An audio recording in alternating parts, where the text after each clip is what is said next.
Hello student, हम लोग पढ़ रहे हैं angiosperm taxonomy and embryology. Taxonomy and embryology की लास्ट क्लास में जो हमारा टॉपिक चल रहा था वो चल रहा था जो फ्लावर्स के जो पार्ट है उनके लिए कौन कौन सी टर्मिनोलॉजी यूज होती है। We all know that student, flowers को मुख्य रूप से 4 पार्ट्स में डिवाइड किया गया है। कौन कौन सा? Calyx, Corolla, androecium and gynoecium में, जिसमें हम लोगों ने लास्ट क्लास में पढ़ लिया था कैलिक्स के बारे में, और कैलिक्स के लिए जो टर्मिनोलॉजी यूज होती है उनके बारे में हम लोगों ने डिटेल से पढ़ लिया था। आज का जो अपना टॉपिक है वो है फ्लावर का जो सेकंड पार्ट है कोरोला, उसके बारे में पढ़ेंगे। तो सेकंड क्या है अपना? कोरोला, या हिंदी में बोलते हैं दलपुंज। कोरोला या दलपुंज, क्या होता है कोरोला?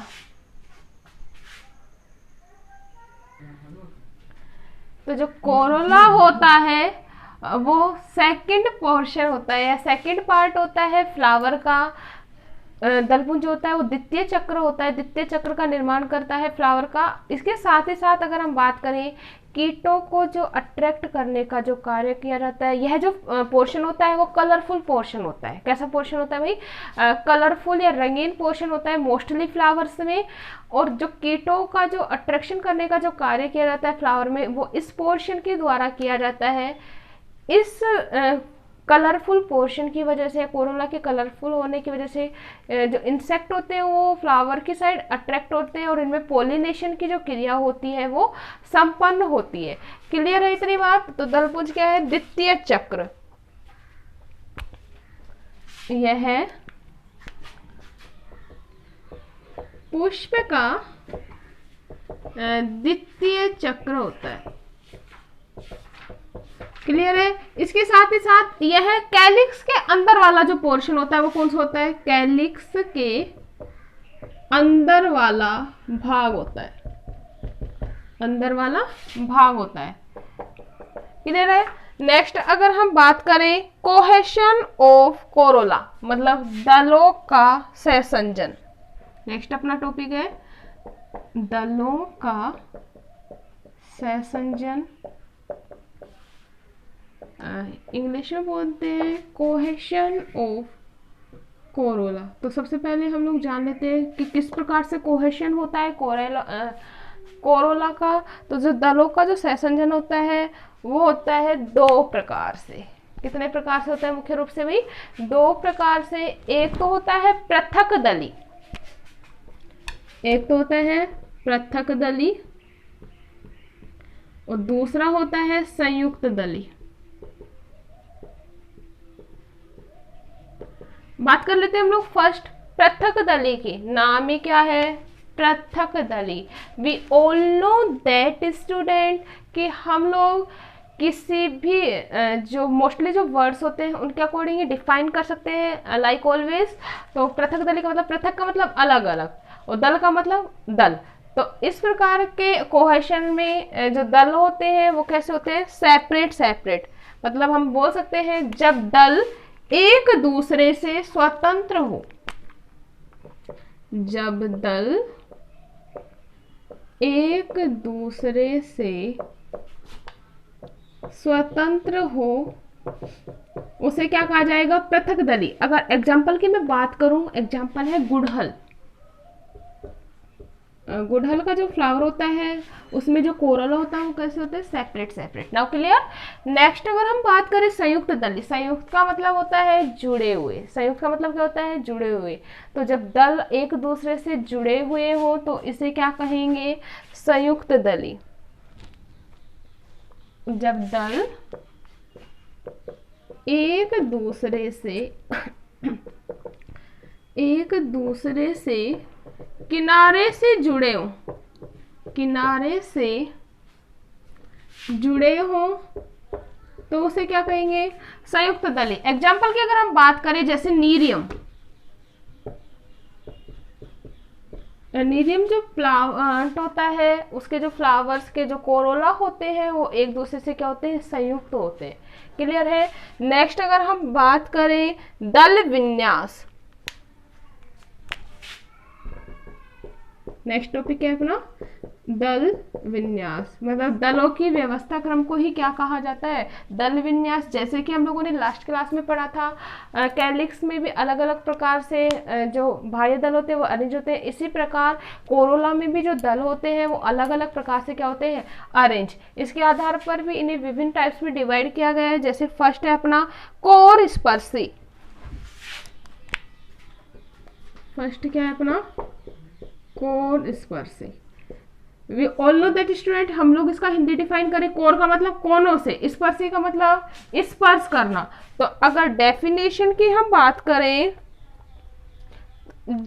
जब कोनों को स्पर्श करते हो, जब दल कोनों से एक दूसरे से स्पर्श करते हो, लेकिन इंपॉर्टेंट बात यहाँ पे ये आती है, किनारों से एक दूसरे को ढकते नहीं हो। कोनों से तो क्या कर रहे हैं, एक दूसरे को टच कर रहे हैं, लेकिन किनारों से एक दूसरे को ढकते नहीं है, क्या कहलाएगा, कोर स्पर्शी। जब दल कोनों से एक दूसरे को स्पर्श करते हो, लेकिन क्या होगा, किनारों से क्या नहीं कर रहे, एक दूसरे से अटैच नहीं है, या एक किनारों को क्या नहीं कर रहे, ढके नहीं, तथा किनारों को ढके नहीं, तो ऐसे को क्या कहेंगे, ऐसे दल को कोर स्पर्शी। कोर का मतलब सिर्फ किनारों से, ठीक है, किनारों से ढके नहीं। एग्जाम्पल की अगर हम बात करें आलू, तो आलू में इस प्रकार का ही पाया जाता है, सोलेनम।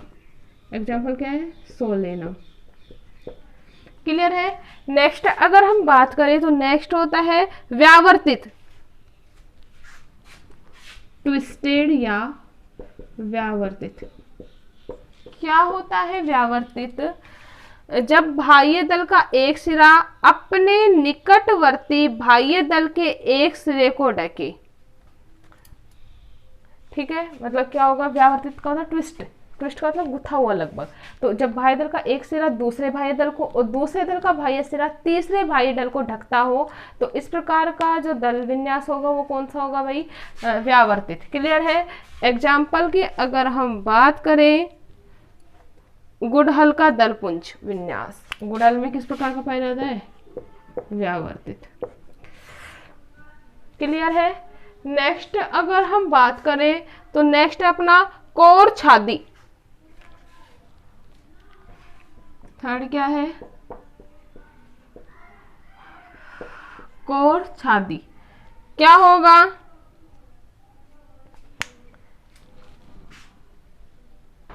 कोर छाती में क्या होगा भाई, इसमें जो दलपुंज की संख्या, इंपॉर्टेंट बात है यहाँ पे, इसमें जो दलपुंज की संख्या होती है अधिकतर बार 5 होती है। कितने दलपुंज पाए जाते हैं, 5 दलपुंज पाए जाते हैं, जिसमें एक दलपुंज पूर्ण रूप से अंदर होता है और दूसरा दलपुंज एक पूर्ण रूप से क्या होता है, बाहर होता है। और बाकी के जो दलपुंज होते हैं उनका एक कोना अंदर व एक कोना बाहर हो, तो इस प्रकार का जो दलपुंज होगा वो कौन सा कहलाएगा, कोर छादी। क्लियर है। याद रखना वापस से, कितने दलपुंज पाए जा रहे हैं, 5, जिसमें एक तो पूर्ण रूप से क्या होगा, अंदर होता है, दूसरा कहता है पूर्ण रूप से बाहर। बाकी के जो कोने होते हैं, एक का अंदर और दूसरे का क्या पाया जाता है, बाहर। इस प्रकार से अरेंज होते हैं, तो क्या कहलाएगा, कोर छादी।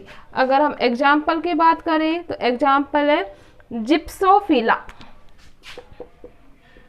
जिप्सोफिला। क्लियर है।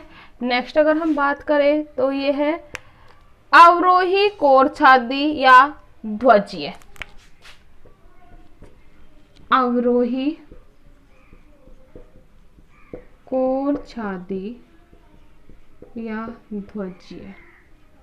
क्या होता है अवरोही कोर छादी या ध्वजीय, इसमें क्या होता है कि इसमें जो सबसे, इसमें भी जो दल होते हैं मुख्य रूप से पाए जाते हैं 5। कितने पाए जाते हैं, 5 दल पाए जाते हैं, जिसमें से जो 5वां जो दल होता है सबसे पीछे की ओर व्यवस्थित होता है। हम ध्वजीय का मतलब क्या होता है, जैसे ध्वजा एक साइड से बड़ी होती है और दूसरी साइड से क्या होती है, छोटी, उसी प्रकार जो 5वां जो दल होता है वो सबसे बड़ा होता है और पीछे की साइड में क्या होता है, व्यवस्थित होता है। इसमें क्या होता है, और जो अपने पार्श्व दलों को, किसको, अपने पार्श्व दलों को ढकता है, और इनमें भी जो ये दो पार्श्व दल होते हैं, दो छोटे होते हैं और दो पार्श्व दल बड़े पाए जाते हैं। क्लियर है? तो इस प्रकार का जो दलपुंज का जो विन्यास होगा वो कौन सा कहलाएगा? अवरोही या कोर्छादी। एग्जाम्पल की अगर हम बात करें तो एग्जाम्पल पैपिलियोनेसी कुल के पादपों में, किसमें? पैपिलियोनेसी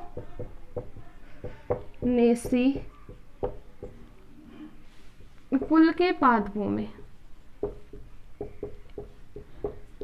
इस प्रकार का क्या पाया जाता है? दलपुंज का विन्यास पाया जाता है। क्लियर है? नेक्स्ट अगर हम बात करें तो नेक्स्ट है आरोही कोर्छादी। आरोही का मतलब इस अवरोही कोर्छादी के जस्ट क्या होगा? अपोजिट होगा। क्या होगा भाई?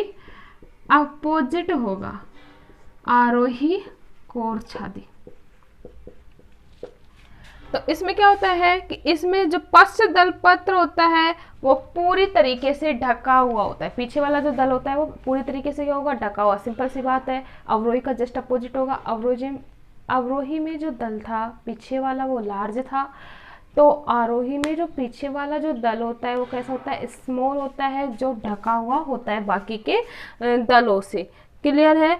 इसी के साथ अगर हम बात करें, इसके जो अग्रतम जो दल होते हैं वो थोड़े बड़े होते हैं, जबकि पश्चिमतम जो दल होते हैं वो क्या होते हैं? थोड़े छोटे होते हैं। तो कौन सा कहलाएगा? आरोही कोर्छादी। क्लियर है? तो ये था अपना दल विन्यास।